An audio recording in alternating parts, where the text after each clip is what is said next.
കഴിഞ്ഞ ദിവസം കൗൺസിലിങ്ങിന് വന്ന ഡിഗ്രിക്ക് പഠിക്കുന്ന പെൺകുട്ടിയുടെ പ്രശ്നം സ്റ്റേജ് ഫിയർ ആയിരുന്നു. അവൾക്ക് സെമിനാർ പേപ്പർ പ്രസന്റ് ചെയ്യാനുള്ള ധൈര്യം കിട്ടുന്നില്ല എന്നുള്ളതാണ്.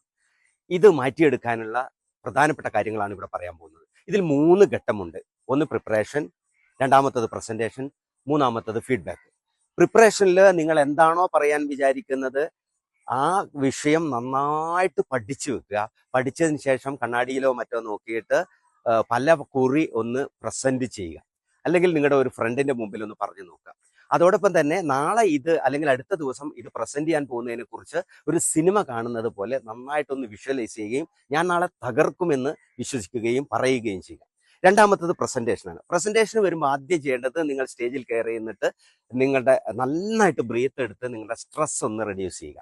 അതിനുശേഷം ആളുകളുടെ മുഖത്ത് നോക്കി പ്രസന്റ് ചെയ്യാൻ ശ്രമിക്കുക. മുഖത്ത് നോക്കുമ്പം നിങ്ങളൊന്ന് പതർന്നുവെങ്കിൽ നോട്ടം അടുത്ത പിന്നിലുള്ള ചുമരിലേക്കോ മറ്റെന്തെങ്കിലും നോക്കി വീണ്ടും തിരിച്ചു വരാൻ നോക്കുക. ഇനി ഫീഡ്ബാക്ക് വളരെ പ്രധാനപ്പെട്ടതാണ്. ഫീഡ്ബാക്കിൽ ചെയ്യേണ്ടത് നിങ്ങൾക്ക് പറ്റിയിട്ടുള്ള അബദ്ധങ്ങൾ അല്ലെങ്കിൽ കുറവുകളൊക്കെ സുഹൃത്തുക്കളിൽ നിന്നോ അല്ലെങ്കിൽ നിങ്ങൾ സ്വയമേവയോ മനസ്സിലാക്കി അത് കണ്ടെത്തി അടുത്ത പ്രാവശ്യം തിരുത്താൻ വേണ്ടിയിട്ട് ശ്രമിക്കുക. ഇത് നിരന്തരം പ്രാക്ടീസ് ചെയ്തു കഴിഞ്ഞാൽ ഉറപ്പായിട്ട് നിങ്ങൾക്ക് സ്റ്റേജ് ഫിയർ മാറ്റിയെടുക്കാൻ പറ്റും. ഇനി എന്നിട്ട് മാറുന്നില്ലെങ്കിൽ നിങ്ങൾക്ക് നിങ്ങളുടെ സെൽഫ് കോൺഫിഡൻസിന് ബാധിക്കുന്ന എന്തോ ഒരു ട്രോമ ഉണ്ടെന്ന് മനസ്സിലാക്കുക. ആ ട്രോമ മാറ്റിയെടുക്കാനുള്ള ഒരു കൗൺസിലിങ്ങിന് നിങ്ങൾ നിർബന്ധമായിട്ടും വിധേയരാകുക. ഈ വീഡിയോ ഇഷ്ടപ്പെട്ടാൽ സ്റ്റേജ് ഫിയറുള്ള നിങ്ങളുടെ സുഹൃത്തുക്കൾക്ക് അയച്ചു കൊടുക്കുക.